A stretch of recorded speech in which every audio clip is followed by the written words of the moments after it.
আমি আপনাদের ঘরের ছেলে প্রশান্ত প্রিভেনশন নিয়ে কথা বলতে অভ্যস্ত। আজকে আমরা দুপুরের মেন কোর্স নিয়ে কথা বলবো। বর্তমান টেম্পারেচার 40 থেকে 45 ডিগ্রি ঘোরাফেরা করছে, তাই আমাদের সুস্থ থাকতে সতর্ক থাকাটা খুবই জরুরি, নইলে কিন্তু বিপদ।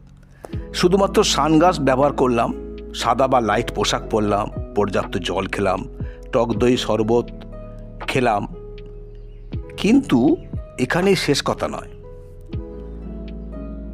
এ সময় আমাদেরকে সবসময় ভাজাভুজি বা স্পাইসি খাবার, তেল মশলাযুক্ত খাবার আমাদের এড়িয়ে চলতে হবে। তো বাঙালি ভাত ছাড়া দিন কাটানোর কথা ভাবতেই পারে না। প্রায় সব মানুষই ভাতে অভ্যস্ত, বিশেষ করে যারা বাঙালি। ভাতের সাথে টক ডাল, বিউলির ডাল, টক দই, ভর্তা, রায়তা তো এসব আমরা খাই, কিন্তু মেন কোর্সে যেটা থাকতে হবে সেটা নিয়ে আমাদের একটু এই সময় ভাবা দরকার আছে। আগেই বললাম যে এ সময় তেল মশলাযুক্ত খাবার চলবে না। এ সময় মরশুমি সবজি দিয়ে, যেমন পটল, ঝিঙে, বরবটি, তৎসহ পেঁপে, গাজর, বেগুন, কলা ইত্যাদি দিয়ে একটা লাইট ঝোল অবশ্যই দরকার। টু মেনটেন অ্যালকালাইন,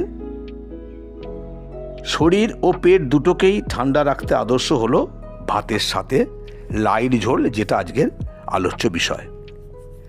শিঙি, মাগুর, কই, শোল, ল্যাটা ইত্যাদি হলে তো কথাই নেই, নতুবা রুই, মৃগেল, বাটা, যেটা খুশি দেওয়া যেতে পারে। যারা নিরামিষভোজী তাদের জন্য আছে সয়া বড়ি, ডালের বড়ি, মশলা পাঁপড়, পনির ইত্যাদি। কিন্তু যাই বানাই না কেন, মশলাটাই হলো লাইট ঝোলের আসল রহস্য। আধ ঘন্টা আদা, জিরে, ধনে, মৌরি জলে ভিজিয়ে রেখে ওটাকে বেটে নিতে হবে। কাঁচা লঙ্কা কিংবা গোলমরিচ যে কোনো একটা এখানে অ্যাপ্লাই করা যায়, দুটোই হেলদি। কড়াইতে মনোমতো ফোড়ন দিয়ে সবজি কষিয়ে নিয়ে ওই বাটার মিশ্রণটি এবং নুন হলুদ দিয়ে পুনরায় কষিয়ে নিয়ে জল ঢালতে হবে। জল ফোটানোর পরে ফুট ধরলে তারপর আমরা আমাদের মনোমতো মাছ, বড়ি, পাঁপড়, পনির যা খুশি আমরা এতে যোগ করতে পারি। তবে হ্যাঁ, স্বাদ বাড়াতে টমেটো, ক্যাপসিকাম, ধনেপাতা কিংবা কসুরি মেথি এতে দেওয়া চলবে। যারা রবিবার কম্পালসারি চিকেন খান তাদের জন্য চিকেন স্টু খুবই উপযুক্ত, নতুবা চিকেনের লাইট ঝোল বানিয়ে নিলে খুবই ভালো, খুবই আদর্শ। তবে গরম গরম খেয়ে নিতে হবে। আজকে সেই লাইট ঝোল নিয়ে কথা বলবো। চিকেনের মাত্র 4 ফালি করে কাটা পেঁয়াজ, টমেটো কুচি, তেজপাতা ও শুকনো লঙ্কা এবং সামান্য গোটা জিরে ফোড়নে যাবে। তার মধ্যে চিকেনের টুকরোগুলো দিয়ে কষিয়ে নিতে হবে। তারপর গাজর, পেঁপে, ক্যাপসিকাম, আলু ইত্যাদি সবজি ও জিরে, আদা, ধনে বাটা এবং তৎসহ হলুদ, নুন দিয়ে পুনরায় কষিয়ে নিয়ে জল দিয়ে জাস্ট 2-1টা সিটি দিলেই কিন্তু রেডি চিকেনের লাইট ঝোল। এতে রসুন যাবে না।